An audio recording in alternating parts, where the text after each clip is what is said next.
Hello viewers, எல்லோரும் எப்படி இருக்கீங்க? இங்கே பாருங்கள் விவர்ஸ், எங்கள் ஊரில் மழை தூறிக்கிட்டே இருக்குது. நானும் நின்ன பிறகு ஏதாச்சும் வீடியோ போடுவோம், உரம் ஊற்றுவோம் அப்படின்னு பார்த்தேன். ஆனால் ஒரே தூறல் போட்டுக்கிட்டு தான் இருக்காது. இருந்தாலும் நம்ம செடிக்கு ஒரு ஃபெர்டிலைசர் கொடுப்போம். ஏன்னா இலை மேலே தானே தூருது. பெரிய மழை இருந்தால் மண்ணுக்கெலாம் போகும், சும்மா தூறல்னால இலை மேலே தான் படும். வாங்க வீடியோக்குள்ளே போவோம். வீடியோக்குள்ளே போகிறதுக்கு முன்னாடி ஜோதி ஃபார்மிங்கை சப்ஸ்கிரைப் பண்ணிக்கோங்க. அதில் ஆளுங்கிற பெல் ஐக்கானை கிளிக் பண்ணிக்கோங்க. அப்போ தான் நான் போடுற வீடியோ உங்களுக்கு உடனுக்குடன் நோட்டிஃபிகேஷனாக கிடைக்கும். வாங்க வீடியோக்குள்ளே போவோம். நம்ம செடியோட வளர்ச்சியை பார்த்துட்டு என்ன ஃபெர்டிலைசர் கொடுக்கலாங்கிறத பார்ப்போம். பாருங்கள், நித்தியமல்லி பூக்கள் நிறைய பூத்துருக்காங்க இன்றைக்கி. எப்படியும் ஒரு 50 பூவாவது இருக்கும் இன்றைக்கி. ஒரு இடத்துலையே எவ்வளோ பூ இருக்குன்னு பாருங்கள். நல்ல பூவுமே எவ்வளோ தரமாக இருக்குன்னு பாருங்கள். எல்லாமே இந்த ஃபெர்டிலைசர் கொடுக்குறனால தான். நம்ம ஏன்னா அது தரையில் வச்சுருந்தோம்னா கூட இவ்வளோ பூ பூக்குங்களாம். நம்ம ஒரு பக்கெட்டில் தான் வச்சுருக்கோம். பெரிய பெயிண்டு வாளி பக்கெட்டில் தான் வாங்கி வச்சுருக்கோம்.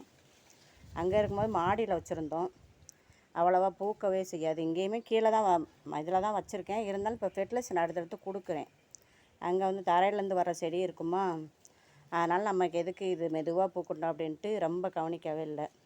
இப்போ இது ஒன்று தான் நமக்கு பூக்கள் தர செடியாக இருக்கிறதுனால இப்போ இதை பார்த்து இதுக்கு உரம் கொடுக்கறனால நிறைய பூக்கள் பூக்குறாங்க. நமக்கும் தேவையான பூ, ஒரு நாளைக்கு தேவையான பூக்கள் கிடச்சிருது தலைக்கு வைக்கிறதுக்கு. இதுவும் மஞ்சள் கனகாமரம் சேர்த்து கட்டி வைக்கும். ரோஸ் வேறு வருதுல்ல, ரோஸும் எடுத்துக்கிறோம். அதனால் சிறப்பாக தான் இருக்குது. நான் இன்னும் கொஞ்சம் லாஸ்ட்டாக பறிச்சுட்டு சேர்த்து காமிக்கேன். எல்லா செடியுமே நேற்று எடுத்து கெட்டி விட்டேன்ல, அதனால் எல்லாமே இங்கே பாருங்கள் நட்டமாக நிற்கிறாங்க. இது ஒரு வெண்டைக்காய் செடி, இங்கே ஒரு வெண்டைக்காய் செடி இருக்குது. இது மொச்சை. இங்கிட்ட தக்காளி செடியை தூக்கிக்கிட்டு இருந்த சுவர் ஓரத்தில் ஒரு செடியை வச்சுருக்கேன் பாருங்கள். அது கொஞ்சம் வாடி நிற்காக, ஆனால் வந்துடும். அடுத்து கொஞ்சம் மிளகாயும் பெரிய மிளகாவாயிட்டாக. இந்த மிளகாலாம் இந்த பாருங்கள், தொட்டோன்னே வருதுன்னா மிளகா தரமாயிடுச்சுன்னு அர்த்தம். இல்லைன்னா பிடுங்கினா வரமாட்டாங்க அந்த மிளகாலாம். இதுலேயும் கிடக்கு, இதிலலாம் கொஞ்சம் குட்டி குட்டியாக கிடக்குது. இன்னும் கொஞ்சம் பெருசாகணும். குடமிளகாயும் பாருங்கள் எவ்வளோ சூப்பராக இருக்குன்னு பாருங்கள். வாங்க வீடியோக்குள்ளே போவோம். இங்கே தக்காளி செடிலையும் பாருங்கள் நிறையா காய் விட்டுட்டாங்க. இலையை ஃபுல்லும் நம்ம நிறைய கட் பண்ணி விட்டுணும். இவர் தக்காளி செடியில் இலையை கட் பண்ணால் தான் பூக்கள், இந்த காய்கள்லாம் நல்லா தடிமனாக வரும். செடியுமே நல்லா ஹெல்த்தியாக இருக்கும். காய்கறியுமே வேறு ஒன்றும் இல்லை. அரிசி கழுவுன தண்ணி, இந்த கருப்பு உளுந்து கழுவுனேன் அந்த தண்ணி, அதையும் என்ன செஞ்சுருக்கேன், ஊற வச்சுருக்கேன். பருப்பு கழுவுன தண்ணி, டீத்தூள் போட்டது, இதைத்தான் என்ன செய்ய போகிறேன், எல்லா செடிகளும் கொஞ்சம் கொஞ்சம் கொடுத்து விட போகிறேன். ஏற்கனவே மழை துளி அங்கிட்டு பேஞ்சிக்கிட்டு இருக்கா. கொஞ்சம் பெரிய மழை வந்துட்டாலும் அதனால் கொஞ்சம் கொஞ்சம் மட்டும் கொடுத்து விடுவோம். மல்லிகை செடிக்கு, நித்திய மல்லிக்கு,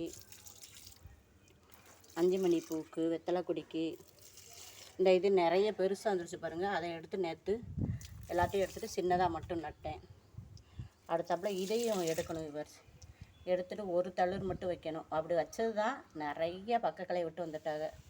எவ்வளோ சூப்பராக இருக்குன்னு பாருங்கள். எல்லா செடியுமே நல்லா சிறப்பாக வந்துக்கிட்டு இருக்குது. வீடியோ பிடிச்சா லைக் பண்ணுங்கள், சப்ஸ்கிரைப் பண்ணுங்கள் ஜோதி ஃபார்மிங்கை, கமெண்ட் பண்ணுங்கள். நிறைய முட்டுக்களும் பூக்களும் வர்றாங்க. ரோஸ் கல்லையுமே அதுக்கும் கொடுத்து விடுவோம். இந்த ரோஸும் நான் 2 நாளில் விரிஞ்சிருங்க. இது நாட் ரோஸ், ஆன்லைனில் வாங்கினோம்ல அதுதான். நம்ம வளர்ப்புகளுக்கும் ஒரு சேனல் ஆரம்பிச்சிருக்கோம், அதையும் நீங்கள் சப்ஸ்கிரைப் பண்ணுங்கள். ஜெர்சி மாரன் வேர்ல்டு, அதை சப்ஸ்கிரைப் பண்ணுங்கள், கமெண்ட் பண்ணுங்கள். தேங்க்யூ.